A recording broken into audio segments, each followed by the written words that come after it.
Bismillahirrahmanirrahim. Assalamualaikum warahmatullahi wabarakatuh. Perkenalkan, nama saya Sabrina Azahra, NIM 2101171009.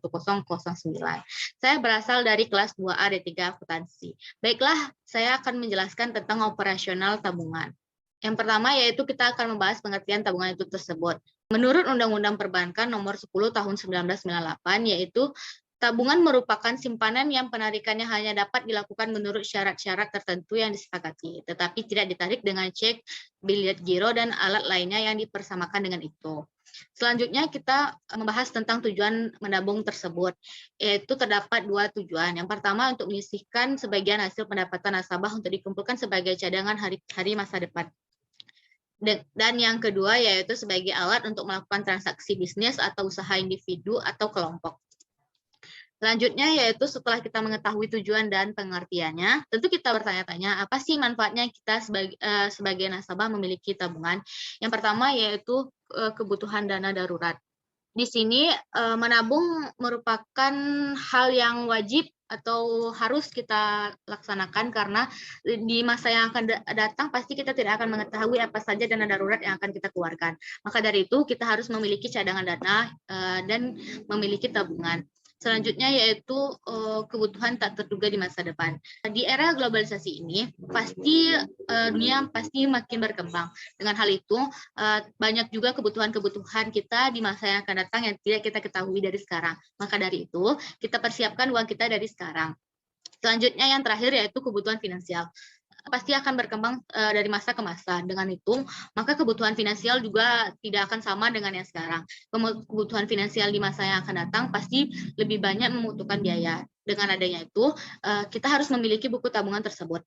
Selanjutnya yaitu setelah kita mengetahui manfaatnya, pasti kita bertanya apa sih jenis-jenis tabungan itu? Yang pertama yaitu tabungan bangunan nasional atau disingkat dengan Tabanas. Merupakan bentuk tabungan yang tidak terikat oleh jangka waktu dengan syarat penyetoran dan pengambilan.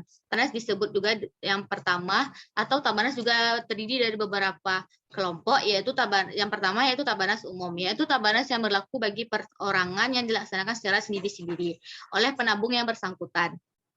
Yang kedua yaitu Tabanas pemuda, pelajar, dan pramuka, yaitu Tabanas khusus yang dilaksanakan secara kolektif melalui organisasi pemuda, sekolah, dan satuan pramuka yang pertama kali yang diatur oleh piagam-piagam kerja yang diantaranya Bank Indonesia dan Departemen DPK, serta Depdagri dan diantaranya Bank Indonesia dan Kanwas Pramuka pada tanggal 22 Februari 1974. Selanjutnya yaitu tabungan pegawai, yaitu Tabanas khusus pegawai dari semua golongan kepangkatan di lingkungan departemen atau lembaga atau instansi pemerintah dan perusahaan pemerintah maupun swasta yang pelaksanaannya penyetoran dilakukan secara kolektif.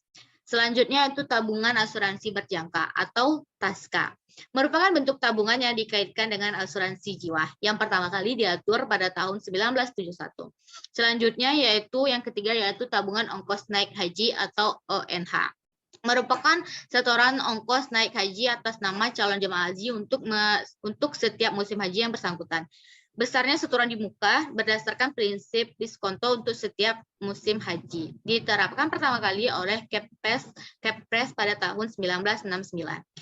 Dan yang terakhir yaitu tabungan lainnya. Merupakan tabungan selain dari Tabanas dan TASKA. Merupakan tabungan dari pegawai bank sendiri atau bukan Tabanas dan TASKA atau tabungan masyarakat pada bank-bank lain yang bukan penyelenggaranya itu Tabanas sendiri dan TASKA.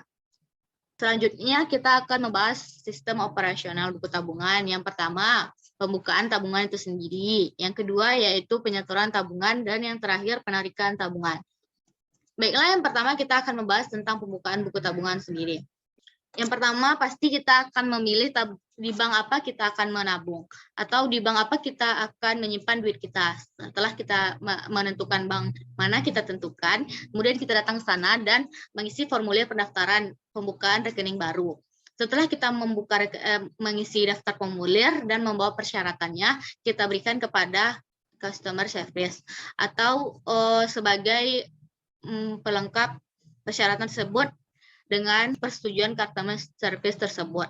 Setelah dapat persetujuan customer service, kita selesai dan customer service menyerahkan buku tabungan serta ATM-nya. Selanjutnya yaitu persyaratan bagi penabung. Yang pertama yaitu kita menentukan bank penyelenggara. Setiap bank dapat menyelenggarakan tabungan, baik bank pemerintah maupun bank swasta, dan semua bank umum serta bank pekreditan rakyat atau BPR, kecuali bank asing. Yang kedua yaitu persyaratan penabung. Untuk syarat-syarat menabung, seperti prosedur yang harus dipenuhi, yaitu jumlah setoran, jumlah penarikan, umur penabung, maupun kelengkapan dokumen lainnya tergantung bank yang bersangkutan. Yang ketiga yaitu jumlah setorannya. Bank setoran minimal pertama kali menabung jumlah minimal yang harus disediakan di buku tabungan itu tersebut. Juga diserahkan kepada bank penyelenggara. Selanjutnya yang keempat. Yang keempat yaitu pengambilan tabungan. Merupakan jumlah transaksi yang harus ditarik, yaitu tidak melebihi saldo minimal dan frekuensi penarikan dalam setiap harinya. Apakah setiap saat atau setiap hari tergantung bank yang bersangkutan. Selanjutnya yaitu bunga dan insentif. Bunga ini tergantung dari di mana kita menabung atau bagaimana atau syarat bunga apa yang diberikan oleh bank tersebut. Yang terakhir yaitu penutupan buku tabungan. Syarat-syarat untuk ditutup tabungan oleh bank dapat dilakukan oleh nasabah sendiri atau ditutup oleh bank karena alasan tertentu. Sebagai contoh, nasabah sudah tidak aktif lagi melakukan transaksi selama 3 bulan. Demikian pula dalam perhitungan bunga tabungan dapat pula dihitung dengan beberapa metode tergantung dari bank yang bersangkutan. Selanjutnya yaitu cara penarikan tabungan. Yang pertama yaitu penarikan tabungan dapat dilakukan secara tunai di setiap cabang atau dengan ATM. Yang kedua yaitu penarikan di cabang lain dibatasi jumlahnya. Sedangkan di tempat pembukaan rekening, tabungan penarikan hanya sampai saldo minimal. Yang terakhir adalah penarikan pada kantor cabang lain dicatat pada rekening antar kantor atau RAK. Selanjutnya yaitu sarana penarikan itu sendiri, yaitu yang pertama dengan buku tabungan. Buku tabungan berisi catatan saldo tabungan, transaksi penarikan, transaksi penyetoran, dan pembebanan yang mungkin terjadi pada tanggal tertentu. Buku ini juga digunakan pada saat penarikan, sehingga langsung dapat mengurangi atau menambah saldo yang ada di buku tersebut. Selanjutnya yaitu slip penarikan. Merupakan formulir untuk menarik sejumlah uang dari rekening tabungan kita. Dari dalam formulir penarikan, nasabah cukup menulis nama, nomor rekening, jumlah uang, serta tanda tangan nasabah. Formulir penarikan ini juga disebut dengan slip penarikan dan biasanya digunakan bersamaan dengan buku tabungan. Selanjutnya yaitu ada kwitansi. Kwitansi juga merupakan formulir penarikan dan juga merupakan bukti penarikan yang dikeluarkan oleh bank tersebut. Fungsinya sama dengan slip penarikan. Di dalam buku kwitansi tertulis nama penarik, nomor penarik, jumlah uang, dan tanda tangan penarik. Hal ini juga dapat digunakan secara bersamaan dengan buku tabungan. Yang terakhir yaitu kartu yang terbuat dari plastik, yaitu sejenis kartu kredit atau yang terbuat dari plastik yang dapat digunakan untuk menarik sejumlah uang dari tabungannya, baik bank maupun di mesin ATM. Mesin ATM ini bisa tersebar di tempat-tempat strategis. Selanjutnya bunga tabungan. Yang pertama, bunga tabungan dihitung di tiap akhir bulan dan dikredit ke rekening tabungan. Yang kedua yaitu perhitungan bunga biasanya dilakukan secara harian atau bulanan. Yang ketiga yaitu bunga atas dasar lamanya saldo mengendap dan tingkat suku bunga yang berubah-ubah, tergantung di mana kita menabung di bank apa. Yang pertama yaitu biarkan saja saldo kosong, otomatis rekening akan tertutup sendiri. Jika Anda tidak menggunakan rekening Anda yang sudah tidak aktif, maka Anda cukup menarik saldo simpanan Anda hingga akhir batas minimal, kemudian melupakannya serta tidak menggunakannya lagi. Adapun caranya sebagai berikut. Yang pertama adalah penarikan via ATM.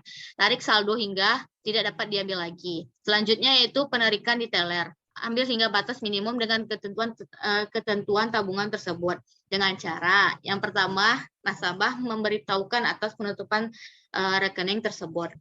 Kemudian mengisi opsi satu atau slip penarikan. Selanjutnya yaitu membawa buku tabungan. Kemudian tabungan Anda akan otomatis dihentikan atau dinonaktifkan. Demikianlah presentasi saya pada hari ini. Baik ada kurang atau salah, mohon dimaafkan. Assalamualaikum warahmatullahi wabarakatuh.